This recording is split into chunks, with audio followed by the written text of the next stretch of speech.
శ్రీ సచ్చిదానంద సద్గురు సాయినాథ్ మహారాజ్ की జై. ఓం శ్రీ వాసుదేవానంద సరస్వతి టెంబెస్వామి సద్గురు చరిత్ర 26వ అధ్యాయం 13వ చాతుర్మాస దీక్ష బ్రహ్మావర్తము శక సంవత్సరం 1825 సుఖ ప్రసవము. బ్రహ్మావర్తమునకు మహారాజు వచ్చి 1 సంవత్సరం గడిచెను. అచ్చట నిత్యము నిత్యమంగళముగా నుండెను. ఆ కాలమంతయు అందరికీ అపరిమిత ఆనందమును కలుగచేయుచుండెను. లోగడ సంవత్సరం మాదిరిగా అప్పుడప్పుడు అచ్చట చాతుర్మాసం జరిగెను. ఒక స్త్రీకి ప్రసవ వేళలో నొప్పులు లాగి ప్రసవమగుట ఆగిపోయెను. అందువలన ఆ ఇంటిలోని వారందరూ భయపడి మహారాజు వద్దకు పరిగెత్తుకుని వచ్చి ఏడవసాగిరి. మహారాజు వారికి అభయం ఇచ్చి కొన్ని మంత్ర ప్రయోగముల చేత ఆమె సుఖంగా ప్రసవించినట్లు చేసిరి. శాంతాశ్రమస్వామి విష్ణువువ. మహారాజు కీర్తి అన్ని దిశలకు వ్యాపించుటచే కాశీ ప్రయాగ మున్నగు క్షేత్రముల నుంచి మా దగ్గరకు వేంచేయుడని బ్రతిమాలుచు ఆహ్వాన లేఖలు వచ్చుచుండెను. కానీ నా ఉపాసనా దైవం యొక్క ఆజ్ఞ లేనిది నేనచ్చటకు కదల్లేను అని మహారాజ్ సమాధానములు పంపించడివారు. ఆ సమయంలో కాశీలోని శాంతాశ్రమం నుంచి ఒక మహాశక్తిమంతుడైన సన్యాసి మహారాజును సందర్శించవలేనని బ్రహ్మావర్తం వచ్చెను. ఆ సన్యాసి గొప్ప ఉపాసకుడు, మహాజ్ఞాని. ఆయన 40 సంవత్సరముల పాటు శ్రీమద్ భాగవతమును అఖండ సప్తాహ రూపముగా ఒక తపశ్చర్యగా చేసి ఉండెను. యోగ్యులు సమర్థులైన ఆ ఇరువురు మహాపురుషులు ఒకరినొకరు చూచుకొనగానే ఇరువరి నేత్ర పద్మముల నుంచి ఒక్కసారిగా ఆనంద బాష్పములు ప్రవహించసాగెను. అచ్చటి అధ్యయనము మొదలైన నిత్య కార్యక్రమములు చూచి శాంతాశ్రమస్వామి పరవశుడై తిరిగి కాశీకి పోవు కోరిక వీడనాడెను. అచ్చట ఆయన 4 నెలలు ఉండెను. దూర ప్రాంతముల నుండి కూడా అధ్యయనార్థము విద్యార్థులు వచ్చుచుండిరి. అచ్చట కార్తీక మాసంలో సప్తశతి గురుచరిత్ర అను పేరు గల గ్రంథమును 700 ఓవీలు ఉండునట్లు ప్రాకృత భాషలో మహారాజు వ్రాసిరి. గురుచరిత్రలోని కథాసార రూపముగా ఆ గ్రంథముండెను. మరి ఒక విశేషమేమనగా ఆ గ్రంథంలోని ప్రతి ఓవి యొక్క 3వ అక్షరము తీసి పేర్చి చదివినట్లయిన భగవద్గీత యొక్క 15వ అధ్యాయము అగుచుండెడిది. అధ్యయనం కొరకై అచ్చటికి వచ్చి ఉన్న భక్త సమూహంలో రత్నగిరి జిల్లాలో పాలఘర్ గ్రామంలో నివసించు విష్ణుబువ పట్వర్ధన్ అన్నొక బ్రాహ్మణుడు ఉండెను. అతని వయస్సు సుమారు 30 సంవత్సరం నుండెను. అతనికి కొంత ఆంగ్ల భాష వచ్చి ఉండెను. అతని భార్య మరణించినందున దుఃఖం పట్టలేక విరక్తి నొంది ఇల్లు వీడెను. కాశీ మీదుగా మహారాజ్ దర్శనమునకై బ్రహ్మావర్తం వచ్చెను. అతని స్వభావం ప్రేమలమై ఉండి భజనలు కీర్తనలు చేయుచుండెడివాడు. ఒక సమయమున అతడు హరికథ చెప్పుచుండగా ఒక అందమైన స్త్రీ అతనికి గోచరించెను. అతనికి మనోవికారం కలిగెను. కీర్తన పూర్తి కాగానే సీతారాంబువ పేరు మీద ఒక చీటీ వ్రాసి అక్కడ పెట్టి తన పాపిష్టి నేత్రమును శిక్షించవలేనని అతడు అడవికి పోయెను. అక్కడ అతడు జముడు జిల్లెడు పాలను కళ్ళలో పోసుకునేను. తత్ఫలితంగా కండ్లకు బాధ కలిగి దృష్టి నశించెను. అన్నము నీళ్లు మాని అడవిలో తిరుగుచుండగా అతనికి ఒక సిపాయి చూచి అతడు పడి బాధను జాలి నొంది ఆలుగడ్డలుడకబెట్టి తినిపించి మెల్లగా అతన్ని గ్రామంలోనికి తీసుకుని వచ్చి దిగబెట్టెను. ఆ విషయం మహారాజుకు తెలియగానే ఆయన విష్ణుబువాకి ఈ విధంగా బుద్ధి చెప్పిరి. వివేకము చేత మనస్సును మెల్లగా స్వాధీనపరచుకొనవలెను. అంతేకాని ఇట్లు సాహసించి బాహ్యేంద్రియములను బాధించుట సమంజసం కాదు. ఇట్టి ఘోర కృత్యములు చేసినా ప్రయోజనం లేదు. మహారాజు ఇట్లు పలికి అతన్ని ఒక చీకటి గదిలో నుంచి కొన్నాళ్ళు ఉపచరించినంతనే ఆయన కండ్లు బాగయ్యెను. అతడు ఒకరోజు వాకిట కూర్చుని ఉండగా కళ్ళల్లో దుమ్ము పడెను. అందుచేత మళ్ళా కళ్ళు చెడిపోయెను. అక్కడి సుబేదార్ మొదలైన భక్తులు అతనిని కాన్పూర్ సివిల్ సర్జన్ దగ్గరకు చికిత్స నిమిత్తం పంపిరి. అతనికి సేవ చేయుటకు మహారాజ్ సీతారాంబువాను నియమించిరి. అంతలో బేళగాం ప్రాంతీయుడైన వెంకటయ్య అను బ్రాహ్మణ కుమారుడొకడు మహారాజును సేవించవలేనని బ్రహ్మావర్తం వచ్చెను. అతనితో మహారాజు ఇట్లు చెప్పిరి: కాన్పూరులో విష్ణుబువా దగ్గర ఉండి అతనికి సేవ చేయుము. ఆ అనాథ బ్రాహ్మణునకు సేవ చేసిన నా సేవ చేసిన ఫలము లభించురు. మహారాజ్ అనుజ్ఞ పొంది వెంకటయ్య కాన్పూర్కు పోయి విష్ణుబువాను సేవించుచుండెను. కొన్నాళ్లకు విష్ణుబువా కండ్లు బాగుపడెను. ఇరువురును తిరిగి బ్రహ్మావర్తం చేరుకొనిరి. విష్ణుబువాకు పూర్తిగా వ్యాధి నయం కాలేదు. అప్పుడప్పుడు కళ్ళ బాధ పెట్టుచుండెను. నీ అవసరమునకు తగినట్లుగానే కండ్లు వచ్చినవి. నీవు నర్మదా తీరమునకు పోయి ఈశ్వర భజన చేసుకొనుచుండుము అని మహారాజ్ విష్ణుబువాతో చెప్పిరి. మహారాజ్ ఆజ్ఞాపించిన ప్రకారం అతడు మండలేశ్వరం పోయి అచ్చట నివసించుచుండెను. విష్ణుబువ పట్వర్ధన్ మొదటి నుండి మొండి పట్టుదల గలవాడు. పూర్వం ఒకసారి పండరీపురంలో ఒక గృహస్థుతో పోట్లాడి తర్వాత పశ్చాత్తాపం చెంది తన నాలుక తెగకోసుకొనెను. నాసిక్లో నుండగా ఈ విధంగానే భజన సంబంధము నేదో పోట్లాట కాగా అప్పుడు కూడా తన దోష పరిహారార్థం అతడు నాలుక కోసుకొనెను. వెంకటయ్య దత్తమూర్తి. విష్ణుబువ బ్రహ్మావర్తం నుంచి వెడలిపోయిన తరువాత కొన్ని రోజుల వరకు వెంకటయ్య మహారాజ్ దగ్గర ఉండెను. మహారాజ్ అతనికి కొంత శిక్షణ ఇచ్చిరి. ఆ సమయమున కొన్ని భజన సప్తాహములు జరిగెను. ఒక సప్తాహంలో నృసింహమూర్తే జయ హత భీతే అను నామమంత్రం ఉండెను. హనుమత్ జయంతి సందర్భమున జరిగిన భజన సప్తాహంలో అంజనీసుత రుద్రావతార జయ రామదూత భవభయహార అను నామమంత్రమును మహారాజ్ ప్రసాదించిరి. ఈ విధముగా నిత్యము ఉత్సవముల యొక్క ఆనందము సర్వులకు లభించుచుండెను. మహారాజుకు ఎక్కువగా ఉపాధి కలిగినందున 3వ చాతుర్మాస్యమునందు మౌనం పాటించవలెనని నిశ్చయించుకొనిది. అంతకు మునిపే ఆయన తమ దగ్గర ఉన్న దత్తమూర్తికి ఏదైనా వ్యవస్థ చేయవలెనని ఆలోచించుచుండిరి. అందువలన ఆ మూర్తి కోపించి గంగాలోనికి పోయి కూర్చుండెను. మూర్తి కనిపించకపోవటచే మహారాజ్ మంచిదైనదని భావించిరి. ఆయన మనోవేద కొంత తగ్గెను. కానీ అంతలోనే గంగ వైపు నుంచి ఏడుపు ధ్వని వినపడెను. ఆ రోదన శబ్దం పట్టుకుని వారు గంగా తీరం చేరిరి. అచ్చట వెతకగా దత్తమూర్తి దొరికెను. అదంతయు చూచి మహారాజ్ దత్తమూర్తికి వ్యవస్థ చేయవలెనన్న అభిప్రాయం మానుకొనిరి. ఉపాధి యొక్క కష్టములను చూచి ఒకనాడు ఎవరైనాను ఈ మూర్తిని ఎత్తుకుని పోరాదా అని మహారాజ్ పైకి అనిది. ఆ మాట వెంకటయ్య విని ఆ విగ్రహం నెత్తుకుని పోయెను. ఆ విషయం మహారాజ్ తెలుసుకుని మూర్తి దొరికినంత మాత్రాన నీ పని పూర్తి కాలేదు. ఆ మూర్తికి విధిగా ఉపచారములు చేయవలేను. ఏనుగును దానం పట్టినంతనే చాలునా? దానిని సాకు శక్తి ఉండవలేను కదా. ఆ శక్తి లేనిదే ఏమి లాభము అని వెంకటయ్యకు తెలియజేసిరి. వెంకటయ్య ఆ మూర్తిని తీసుకుని మండలేశ్వరం పోయెను.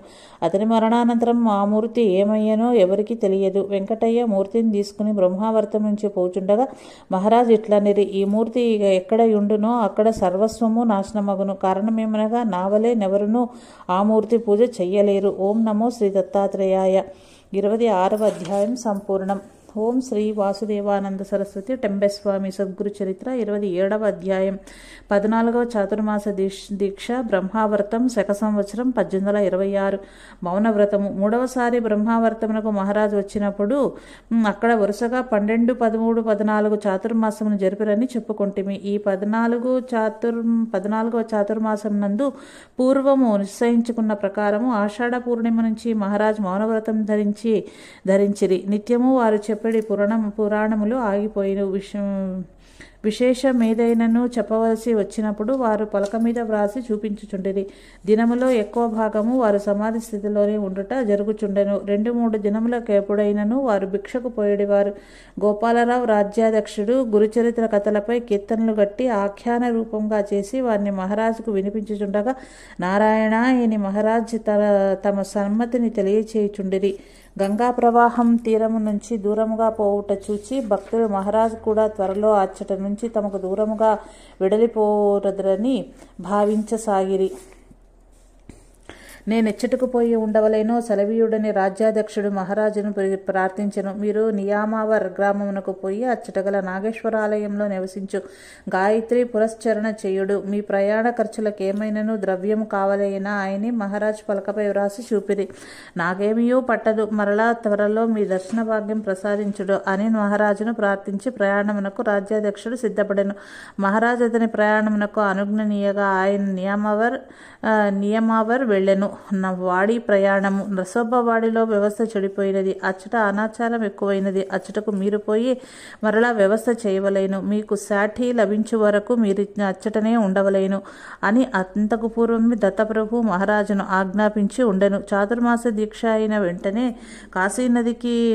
కాశీ దిశకు పోవలయునని మొదట వారనుకునేది. కానీ దత్తప్రభు ఆజ్ఞ అయినందున బ్రహ్మావర్తంలో చాతుర్మాసములు పూర్తి కాగానే మహారాజు వాడికి పోవ నిశ్చయించిరి. బ్రహ్మావర్తంలోని భక్తులెల్లరూ మహారాజును విడవలేక మిగుల బాధపడిరి. కాన్పూర్ నుంచి తమ దర్శనార్థం వచ్చిన వారితో దత్తభజన చేసుకొని చుండ్రుడని ప్రేమపూర్వకంగా పలికి వారు బయలుదేరిరి. బ్రహ్మావర్తమునకు కొలది దూరములో సిద్ధేశ్వర లింగం ఒకటి ఉండెను. అది బ్రహ్మదేవుని చేత స్థాపించబడి ఉన్నది. ఆ మందిరమునకు మహారాజు వచ్చి చేరుకొనిరి. బ్రహ్మావర్తంలో రామమందిరము ముందట గంగాతీరమందు గుడిసెలో మహారాజ్ తపస్సు చేసుకొని చుండడి వారిని లోగడ చెప్పబడి ఉన్నది. ఆ గుడిసెపై కొన్నాళ్లకు గంగా ప్రవాహంలో కొట్టుకుని పోయెను. అచ్చట మహారాజ్ జ్ఞాపకార్థం శాశ్వతంగా ఉండునట్లు సుబేదార్ కుటీరాన్ని నిర్మించెను. ఆ చోటులోనే ఇప్పుడు దత్తమందిరం నిర్మించబడింది. బ్రహ్మావర్తం నుంచి మహారాజ్ వెడలిపోచున్నప్పుడు శివదత్ అను పేరు గల బ్రాహ్మణుడొకడు మహారాజును పోవలదని గుమమునకు అడ్డముగా పరుండెను. కానీ మహారాజు ఎప్పుడెట్లు వెడలిపోయారో ఎవరికీ తెలియని రాలేదు. చిట్నీస్ చెల్లెలి పిశాచ బాధ నివారణ. పూర్వం మహారాజు యమునా తీరమున గల కాల్పీ గ్రామమునకు పోయి అక్కడి నుండి జాళ్వన్ పోయిరి. అచ్చట ఒక యువకుడు మహారాజ్ శరణుజొచ్చి అనుగ్రహింపుడని ప్రార్థించను. అప్పుడు అతనికి ఖురానులోని కొన్ని వాక్యములు మహారాజ్ చెప్పి జపించమనిరి. జాల్వన్ నుండి మహారాజ్ ఝాన్సీకి వచ్చి అచ్చటి నుంచి పిచోరా చేరుకొనిరి. అక్కడ 4 రోజులు ఉండిరి. తమ దగ్గర గల ఒక ధావళి, ఒక కంథ, ఒక సొరకాయ కమండలము ఒక బ్రాహ్మణుని గృహంలో ఉంచి వారిని బ్రహ్మావర్తం పంపమని చెప్పిరి. ఆ బ్రాహ్మణుడు ఆ వస్తువులన్నింటినీ బ్రహ్మావర్తం పంపించెను. మహారాజ్ తపస్సు చేసిన కుటీరంలో భక్తుల ఆ వస్తువుల నుంచి అత్యంత శ్రద్ధాభక్తులతో పూజించుచు ఉత్సవములు చేయుచుండిరి. పిచోరా నుంచి మహారాజు వెడలి రావేర్కు చేరిరి. అచ్చట భిక్ష గ్రహించుటకై చిట్నీస్ గృహమునకు పోయిరి. ఆ సమయంలో చిట్నీస్ చెలలో అస్పృశ్యగా ఉండుటచే ఇంటి ముందర గల ఒక మసీదు దగ్గరకు పోయి నిలబడెను. వెంటనే ఆమె శరీరం బరువెక్కి జ్వరపడెను. ఆ విషయం మహారాజుకు తెలియగానే శుద్ధి అయిన తరువాత 5వ రోజు ఆమెను నా దగ్గరకు తీసుకుని రండి అని చెప్పిరి. ఆ ప్రకారం ఆమె మహారాజ్ దర్శనమునకు రాగానే పెద్దగా కేకలు పెట్టుటూ మొదలుపెట్టెను. అది పిచాచ చేష్ట అని గ్రహించి నీవెవరు, ఈమెనెందుకు పట్టుకుంటివి అని మహారాజు ఆ పిచాచమును ప్రశ్నించిరి. అప్పుడు ఆ పిశాచం, నేను ఈ మసీదు యజమానిని. మరణానంతరం నాకు పిశాచ్ జన్మ వచ్చింది. మసీదు దగ్గర అందరూ నమాజుకే గుమిగూడెదరు, కానీ మసీదును బాగు చేయుటకెవరునూ పూనుకొనరు. అందుచేత ఆమెను పట్టుకుంటుని అని చెప్పెను. ఆ పిశాచం మాటలు విని మహారాజు ఇట్లు పలికిరి, ఈమె ఏ దోషం చెయ్యలేదు. నీ మసీదు దగ్గర నిలబడినంత మాత్రాన ఇట్లు బాధించదవా? మసీదు బాగు చేయించుడని నేను వారికి చెప్పను. నీవు చెప్పిన పనికి నిన్ను శిక్షింపవలేనని మహారాజ్ కోపంతో పలికిరి. ఆ మాటలు విని ఆ పిశాచం భయపడి తన అతి దీనముగా ప్రార్థించెను. దాని దీనాలాపములు విని మహారాజ్ కరుణించి మసీదును బాగు చేయించమని చిట్నీస్కు చెప్పిరి. మసీదు బాగుపడిన వెంటనే ఆ పిశాచం ఆమెను వదిలిపెట్టెను. దీక్షస్వామిని వాడికి పంపించుట. రావేర్ నుంచి మహారాజ్ బేలాసా గ్రామం చేరుకున్నారు. అచ్చట నరసోబవాడికి చెందిన మహారాజ్ ప్రియ శిష్యుడు దీక్షస్వామి ఆయనను దర్శించెను. దీక్షస్వామి భార్య ప్లేగుతో చనిపోయెను. ఆయనకు కూడా ప్లేగు సోకెను. అప్పుడు మరణ భయంతో అతడు ఆతుర సన్యాసం తీసుకొని ఉండెను. దండధారణ విధి మహారాజ్ చేతనే కావలేనని అతని కోరిక. బ్రహ్మావర్తంలో మహారాజు ఉన్నప్పుడు తన ఇచ్ఛను ఒక లేఖ ద్వారా మహారాజుకు తెలియచేసిరి. అప్పుడు మహారాజ్ ఆయనకు దేవుని ఇచ్ఛ ఎట్లుండెనో అట్లు జరుగును అని వాడిలోని ఉండువనియో ప్రత్యుత్తరం రాసి పంపిరి.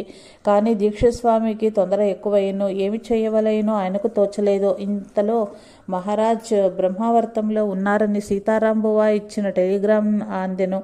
జ్వరపడి అప్పుడే తాను లేచినను. గురు మహారాజుకు దర్శించవలెనన్న ఆతురతతో ఆయన బ్రహ్మావర్తం పోయెను. అచ్చటకు చేరగానే మహారాజ్ బ్రహ్మావర్తం విడిచిపోయినారని తెలిసింది. వెంటనే ఆయన బయలుదేరి మహారాజును గురించి జనులను విచారించుకొనుచు చివరకు బేలాసా చేరుకుని మహారాజును దర్శించెను. అప్పుడు ఆయన మనసు శాంతించెను. నేత్రావతి నదిలో స్నానం చేయుచున్నప్పుడు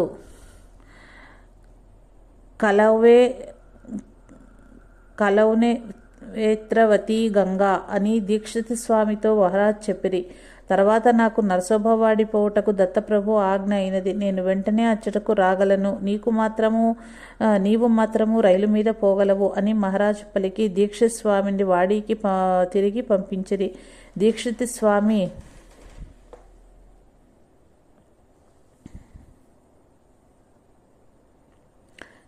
స్వామి వాడి చేరుకుని మహారాజు వచ్చుచున్నారన్న వార్త అందరికీ తెలియచేసెను. నరసోబవాడి ప్రజలెల్లరూ మహారాజు రాకకు 1000 కనులతో నిరీక్షించుచుండిరి. నేత్రావతి నదిలో స్నానము చేయుచున్నప్పుడు కలౌ నేత్రావతి గంగా అని దీక్షిత స్వామితో మహారాజు చెప్పిరి. తర్వాత నాకు నరసోబవాడి పోవుటకు దత్తప్రభు ఆజ్ఞ అయినది. నేను వెంటనే అచ్చటకు రాగలను, నీవు మాత్రము రైలు మీద పోగలవు అని మహారాజు పలికి దీక్షిత స్వామిని వాడికి తిరిగి పంపించిరి. దీక్షిత స్వామి వాడి చేరుకుని మహారాజు వచ్చుచున్నారన్న వార్త అందరికీ తెలియజేశాను. నరసోబవాడి ప్రజలెల్లరూ మహారాజు రాకకు 1000 కన్నులతో నిరీక్షించుచుండిరి. విద్యార్థుల వేడికోలు.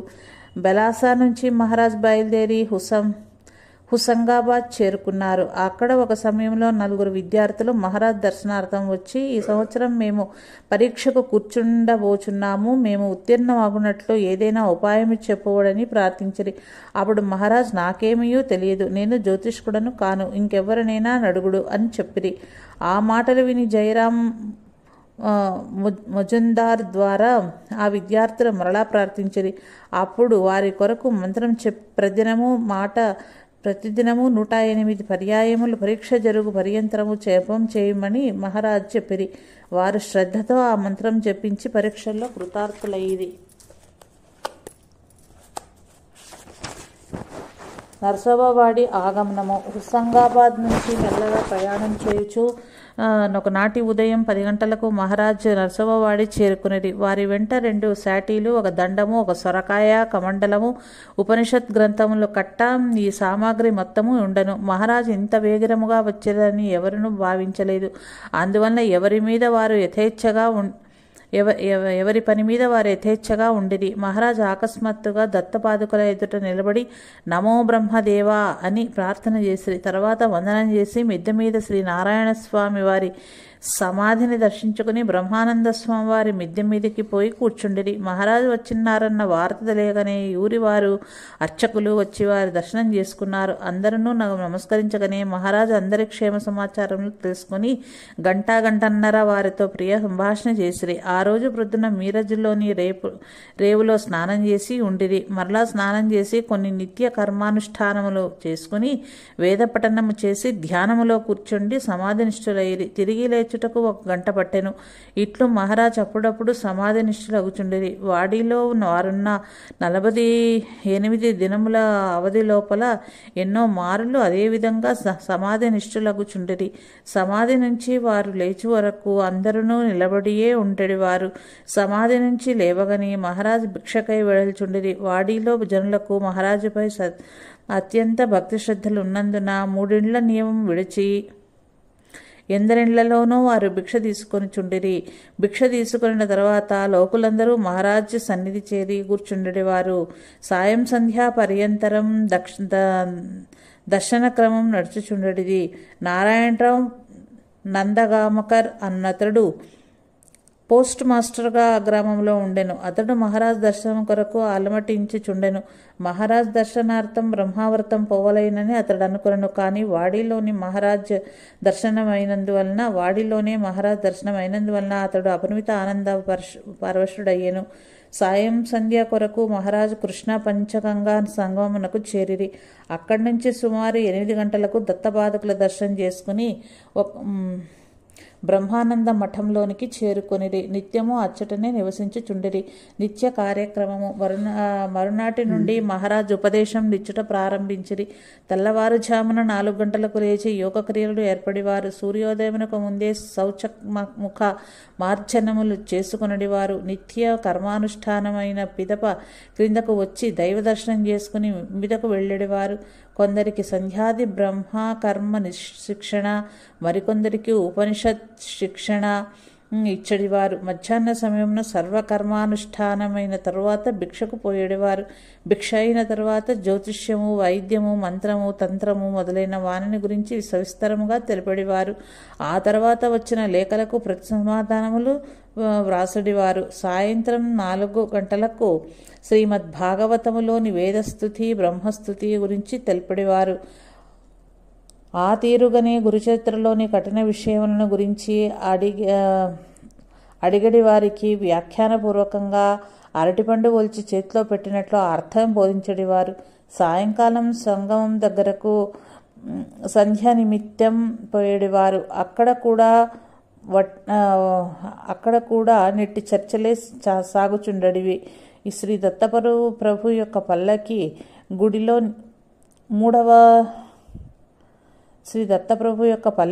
గుడిలో మూడవ ప్రదక్షిణము పూర్తి అగుటకు ముందే గుడికి వచ్చేవారు. అచ్చట దేవునికి నమస్కరించి మఠం మీదకు పోయేవారు. అచ్చట అర్ధరాత్రి పర్యంతరం కూర్చుండేవారు. తర్వాత తన మీద ఉన్న సాటి సర్దుకుని 2-3 గంటలు నిద్రపోయేవారు. ఈ ప్రకారం నెల 15 రోజులు నియమంగా నిత్యమానంద ఉత్సాహంగా వారచ్చట గడిపిరి. ఎవరు వచ్చినను వారి కోరికలు తీరినట్లు సలహాలిచ్చి మహారాజ్ పంపిడివారు. ఓం నమో గురుదేవ దత్తాత్రేయ. ఓం శాంతి శాంతి శాంతి. 27వ అధ్యాయం సంపూర్ణం.